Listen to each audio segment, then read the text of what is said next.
Witness News. Omar, good evening. How are the preparations going, or the final funeral rites going? Let me say good evening to your listeners and especially to my boss, Ahmed.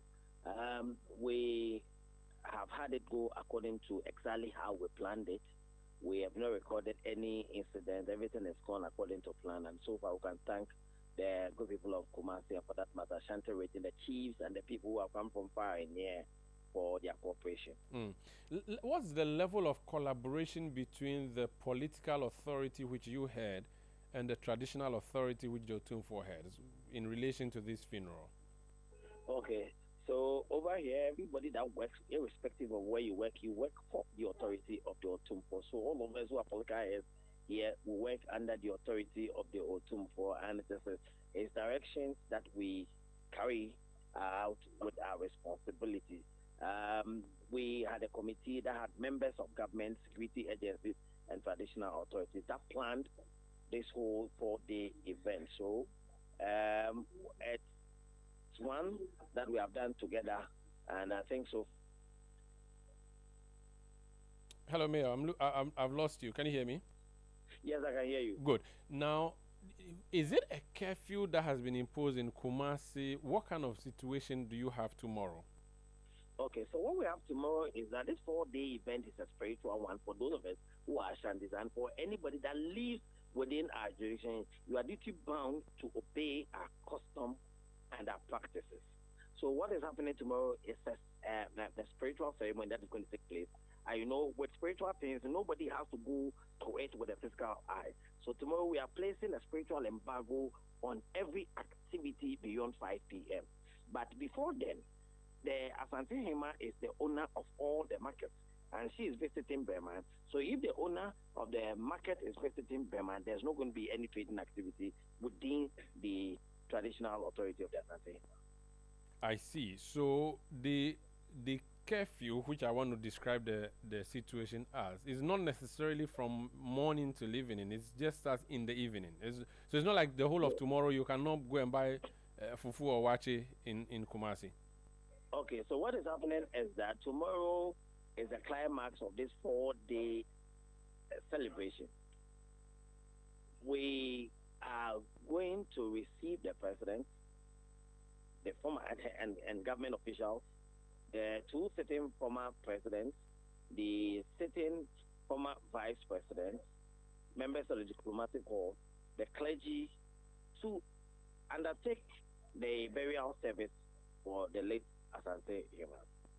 And so anybody within our jurisdiction can come to Mensha Palace to partake in the event. But then it will come to an end after 5 p.m.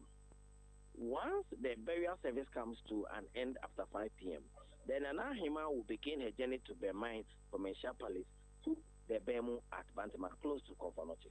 And it is a spiritual exercise. So we do not want to meet anybody who is part of that spiritual exercise on the road whilst we embark on that journey. So after 5 p.m., we expect anybody and everybody in Kumasi to be indoors.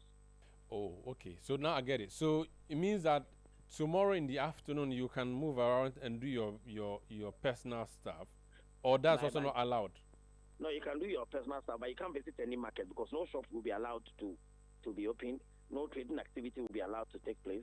Pharmacies and hospitals can operate, but beyond pharmacies and hospitals, nobody can do any other activity, even during the day. Fuel stations? Fuel stations,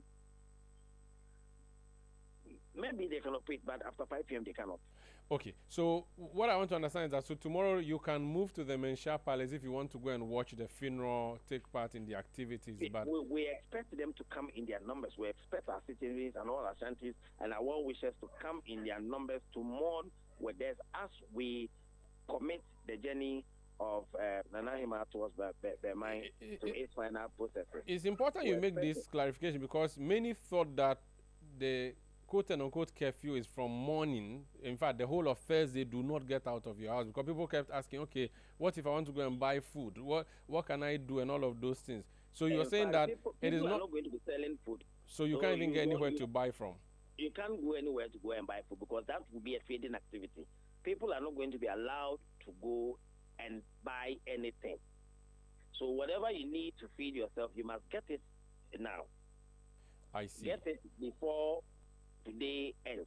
So the partial lockdown is during the day, but the full lockdown is in the evening from 5 p.m. Yes, so in the day, it's a partial lockdown, just as you have perfectly described it. You can come to Mensha Palace. You can come and participate. You can come and bid your final farewell to Asantehemaa. Immediately we begin the journey, which starts from when the funeral service ends. Head to your home. As soon as the funeral service by the GD church ends, head to your various homes. So by what time? Okay, by what time do we expect that the procession go into the the area for the burial? You mentioned that. The procession will go to Bantima Bem. Good. So it will move. The procession will start from Mensha Palace through the Dr. Mensah area to Kejetia to Bantima Bem, where the entrance of the Confirmatory Teaching Hospital is. From then, we will move to Bema Mycelium. That is where Asanteheemaa's journey for her eternal rest will end.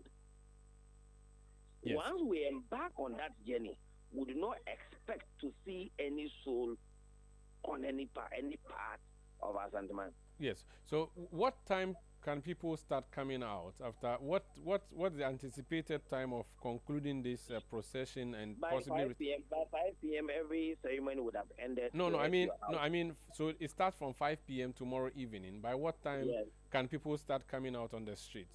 You can come out the next day in the morning. Oh, so it's all night long event. It's because you don't know when Nananom are going to return from Bemu in Bemai. Which means that the dignitaries who are coming for the funeral service tomorrow and all people who are onlookers, perhaps, or citizens of Asantehemaa are not allowed to follow that procession So the procession to Bantima is... Even me, who is the political head of the city, I am not allowed to be part of the procession. So you said you'll be in lockdown tomorrow? Yes. So fortunately for me, I live at curfew, which is very close to the palace. It will not take me more than 2 minutes from the palace to my house. So immediately the procession begins, I head straight to my house. Otilo? In fact, Atasa is what I actually wanted to say, not Otilo. I like that. I head to my house. What would be the consequence of a person defying this directive? Would the person be punished under the laws of Ghana, i.e. the Constitution, the various acts, or the person will be punished under Asantehemaa law?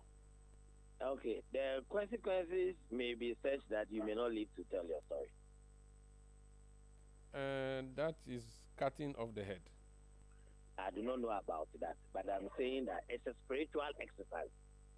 Let no human make any attempt to go and have an encounter with a spiritual activity. The spirit may overcome you. So don't go and try it. Thank you. I'm glad I'm not in Kumasi tomorrow. Because my curiosity may kill this cat. Thank you so much for speaking to us. You're welcome, my brother. That's Richard Oforiajiman Bwedu. He's the mayor of Kumasi, speaking to us about the funeral of the final